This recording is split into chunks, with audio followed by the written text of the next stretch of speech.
There's something about this whole having to come in for work every day and knowing that I'm probably not going to get a paycheck here in the next 5 days or something, that really hits different. Not in a good way either, but I guess I can't get a side job or nothing, so I guess I'm gonna try to start monetizing on here a little bit if I can. So, it looks like reality just smacked Trump in the face. Hard. You know when you jump into a pool thinking it's shallow, but suddenly you can't feel the bottom?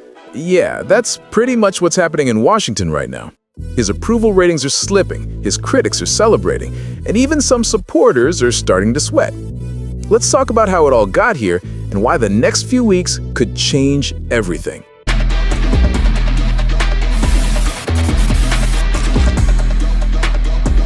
Yo, what's up, fam? Welcome back.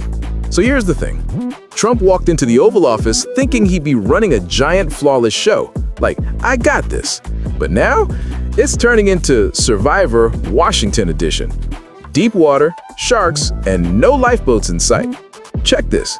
In August 2025, his approval ratings dropped to 38%. Warning lights are flashing bright red for Donald Trump. Americans are becoming fed up with his presidency quickly, driven in large part by his disastrous handling of the economy. And in a Reuters Ipsos poll in July, it sank to 40%, the lowest of his second term. So yeah, it's not just a bad day at the office, it's a trend.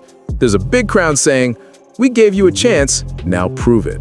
People often say, don't judge a man until you've walked a mile in his shoes. Well, running a country, that's like walking a mile in shoes underwater while juggling flaming swords. Trump might have thought government was just a big boardroom and deals, but it's armies, infrastructure, welfare, foreign policy. Everything touches everything else. Critics are saying he overpromised, that the reality is catching up. One voice put it well, power tends to corrupt, and absolute power corrupts absolutely. They point to broken promises on inflation, food prices, and now fears about government shutdowns. They ask, if you can't manage your own house, how can you manage a country? On the flip side, supporters hit back, don't let the media lie to you. He's shaken up the swamp. He's the only one who speaks truth to power. One quote doing the rounds, "They can't silence me. I speak for the people." Whether you love it or hate it, that's his vibe. They'll say, yes, there are stumbles, but would you rather him try or be quiet? There's real talk of a government shutdown. That's not drama. That's people's lives at stake. If Congress doesn't make a deal, vital services get cut. Food stamps, already strained. I'm just gonna say it, and I don't care who get mad. Should no grown-ass, able-bodied people be freaking out about no food stamps? If you got 2 legs, 2 arms, you can get up and talk on the phone, you can get up and take your behind to work. I'm talking to able-bodied. Programs may pause, and that means millions could go hungry if things don't move. Imagine your safety net suddenly getting yanked. That's what many fear. Then you've got housing. Rent is sky high. Mortgages are a burden. Inflation eats away at savings. For many Americans, the dream of owning a home or having stable housing is slipping away. Economists say good policy equals stable markets, trust, and long-term vision. Right now, people are questioning if that's happening. This year, there were no King's protests in more than 2,100 cities. Organizers claim 4 to 6 million people marched. Why?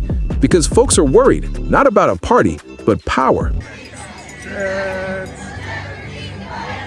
The people united will never be divided.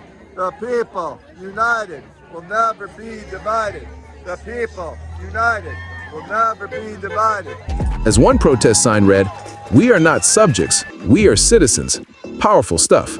Here's something almost everyone leans toward. America needs its act together. Unity, truth, facts, that's what keeps democracy alive. It doesn't mean we all agree, but we all deserve honesty, accountability, and respect. Free speech isn't a bonus, it's a foundation. Without it, walls go up, voices get silenced, and democracy dies slowly. Trump's term is facing its trial by fire. He's not invincible, and neither is the system. But here's the question for you. Can he turn it around, or is this where the story starts to unravel? Drop a comment. Do you think he'll swim out of this storm or drown trying? Hit like, subscribe, ring the bell. Let's ride this political wave together. I'll see you in the next one.